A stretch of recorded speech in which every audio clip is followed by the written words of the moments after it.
Audiobook Academy. Book Summary. The Chronicles of Narnia, Prince Caspian. By C.S. Lewis.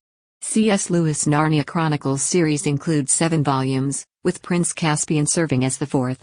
If you haven't already done so, this part should be read immediately after the one Lewis asked in a letter. The author's amazing descriptive abilities give a never-ending source of stimulation and fun, not just for children, but also for some of their traveling companions. Lewis first glimpsed the magic of Narnia at the youthful age of 16, and it took him nearly 3 decades to make the decision and swear to himself that he would tell the world about it. Narnia tales educate us about lands and peoples we've never heard of, their customs, their holidays and their woes, but ultimately, the story is centered on a conflict between good and evil. Ultimately, the goal of a novelist's work is to show the reader how to triumph over evil by using their own inner vision to discern moral value and positivity. That skill, combined with the ability to cope and battle against all the opposites of good, is seen as a constant in life by Lewis. This means that every aspect of the Chronicles is up to discussion and appears exactly as it does. Humans have an awareness of their capacity to make relevant choices when it comes to making decisions that affect their lives, their sentiments, and their inner wants. As a result, the reader's mind, especially that of a young person, must be prepared for a struggle of conscience, much like the creatures of Narnia do. 4 children who first entered Narnia through closet doors return in Prince Caspian for one final time. He now controls the kingdom that formerly ruled over Narnia as a result of their efforts. It is old Narnia's resistance to the Telmarines, who are leading Narnia in the wrong direction, that serves as the novel's central narrative point. This book has 2 major objectives: to assist readers uncover their own sense of self-worth and to urge them to use their efforts to expand the power of good while also helping them overcome their own sense of inadequacy. They spent the night on the island before deciding to leave the next day. In the distance, they spotted a boat moving, so they drank some water from the stream. There were 2 soldiers and a dwarf with his legs and arms chained on the boat. After Susan's arrow pierced the soldier's helmet, he fled away as fast as he could in an attempt to escape the water. The children rushed to the boat in an attempt to save the dwarf from drowning. As a result of a long story, he told them about the soldier's plan to drown him. They had breakfast together, and later, he began to tell the story he had rehearsed over and over again for so long. The dwarf was Caspian's messenger, but the youngsters had no idea who he was. His remarks included references to Narnians, a new governing order, and battles. However, he quickly began to describe the beginning of a story. After Susan, Lucy, Peter, and Edmund returned to England, the author begins to explain the life of Prince Caspian and Narnia in general. A large castle in the middle of Narnia housed Caspian's uncle Miraz and his red-headed wife, Queen Brunaprismia, as well as their son Caspian. In other words, Caspian was maturing and coming into his own as a young man. To him, the ancient Narnia that he had learned about from his grandmother's bedtime stories was magical. It was one of those times when the animals could speak and there were lovely people living in the streams and woods that he told his uncle he preferred living in the old Narnia. Along with the fauns in the wood, there were also dwarves. After slaying the witch, Lucy, Susan, Edmund, and Peter took control of the kingdom, and Aslan, the lion from the other side of the sea, joined them. After hearing that, Miraz became enraged and demanded to know who had told him such a hoax. Caspian informed him that Nanny was the source of the information, and she was immediately removed from the boy's presence, along with any more attempts at communication between the 2 of them. Cornelius, Caspian's new instructor, was a really likable person, thus Caspian quickly became attached to him. He was the tiniest and thickest individual that Caspian had ever encountered in his life. He had a long, silvery beard with a tip. My eyes were filled with joy as I looked at him. Caspian kept asking about the history of Narnia and the 4 children who saved Narnia, among other things, that Cornelius taught him. Cornelius quickly became enraged and said that he would not discuss those topics in class but would instead speak on the material he had been assigned. Later, Cornelius gave him an astronomy lesson, focusing on interplanetary conjugation, which occurs only a few times in a generation. However, Caspian went to bed earlier than usual so that he might see the occurrence during the night. As soon as he awoke, his teacher bundled him up and gave him a pair of warm boots and a couple of blankets. Finally, Caspian and his teacher were on top of the castle, next to the main tower, as they walked through the halls and staircases. In order to tell Caspian everything about the old Narnia without danger of being eavesdropped, Dr. Cornelius brought him here. Caspian learned a great deal about Narnia's past over these multiple visits to the roof. When Cornelius realized he was too old to keep the painful memories hidden, he knew his heart would explode inside him if he didn't tell Caspian what he'd learned about the world. When Miraz and his reigning Telmarines were attempting to eliminate all of the ancient Narnia, Caspian was able to help the old kingdom of hidden Narnians, despite their efforts. Having become king, Caspian can collect clever magicians, explore every hiding place and wild region for fauns, dwarfs, and talking animals. Caspian and his teacher continued to talk about Narnia after that first night. When Caspian learned so much about the old Narnia from those chats, he couldn't stop wondering and fantasizing about it. It wasn't long before his teacher sent him far away from the castle, complete with a cape and sword, promising him that the only one who could make things better was an actual descendant of Caspian IX, the king of Narnia himself. Caspian had no idea what his teacher was trying to tell him about his uncle Miraz's plans, but he kept listening nevertheless. That included Caspian as well as everything else in the ancient Narnia. The horn, Narnia's most important and revered artifact, was revealed to him by his teacher.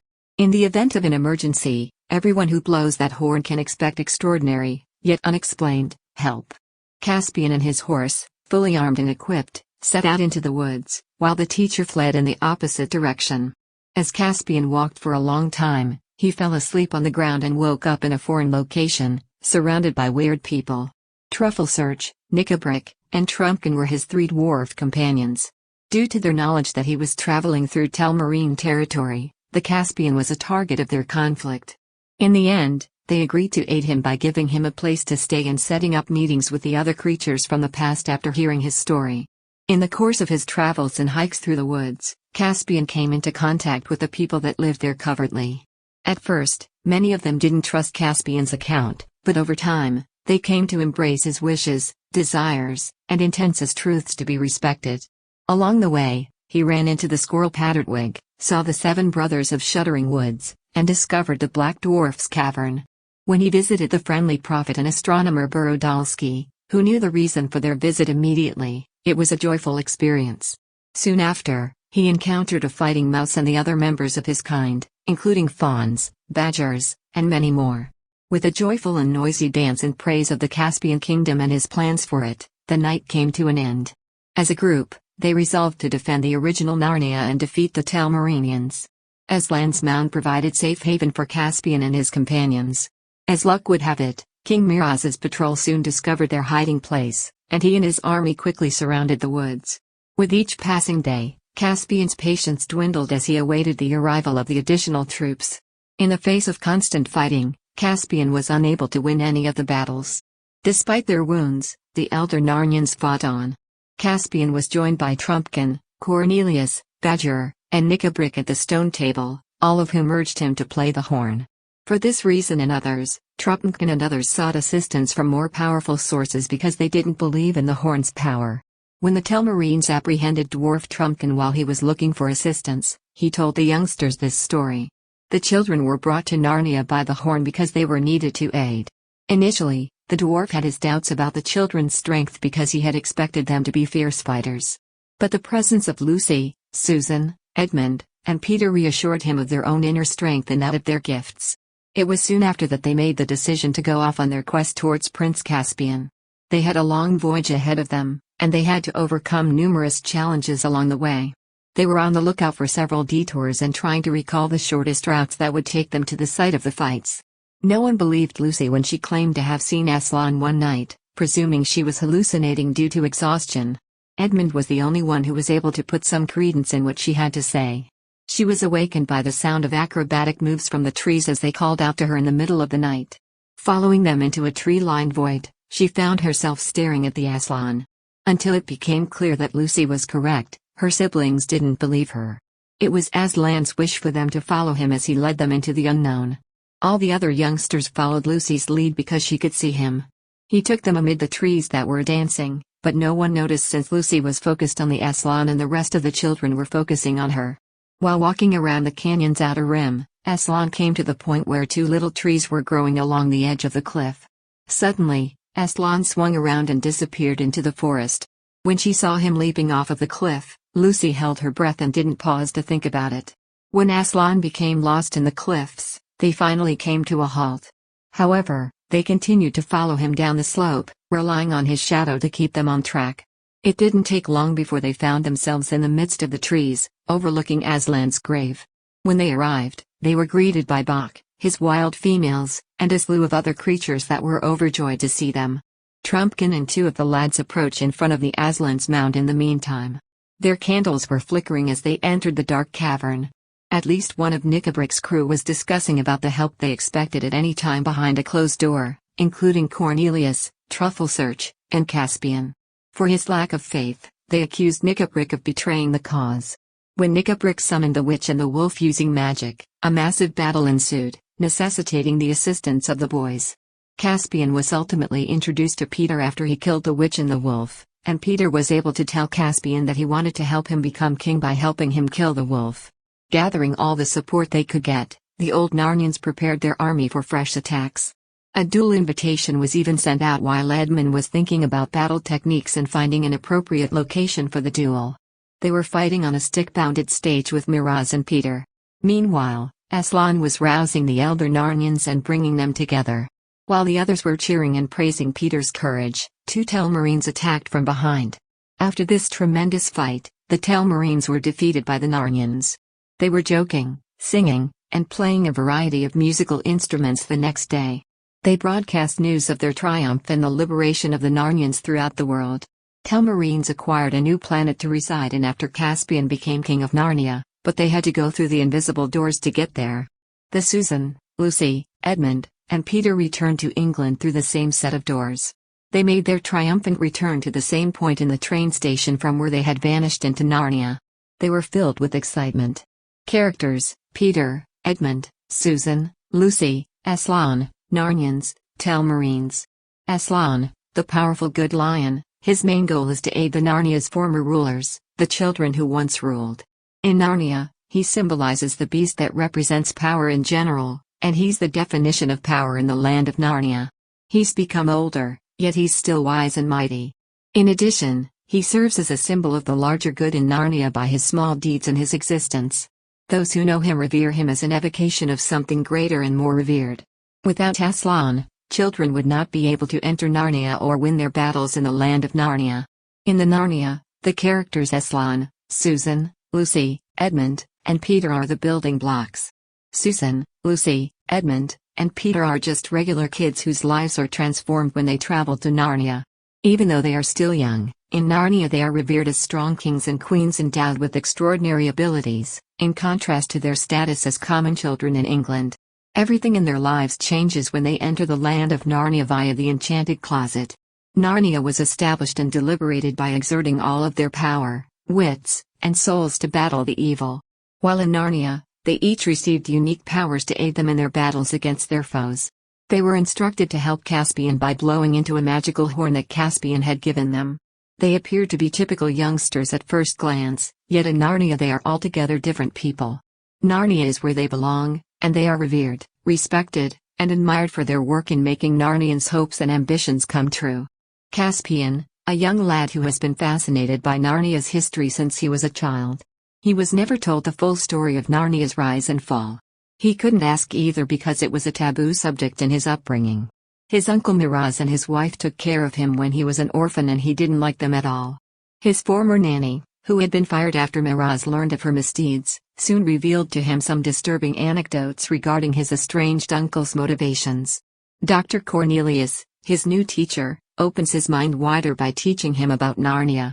His presence has a significant impact on Caspian's motivations for seeking help and rescuing the Narnians. He would not be as willing to help restore order and prevent an all-out massacre of Narnians without him.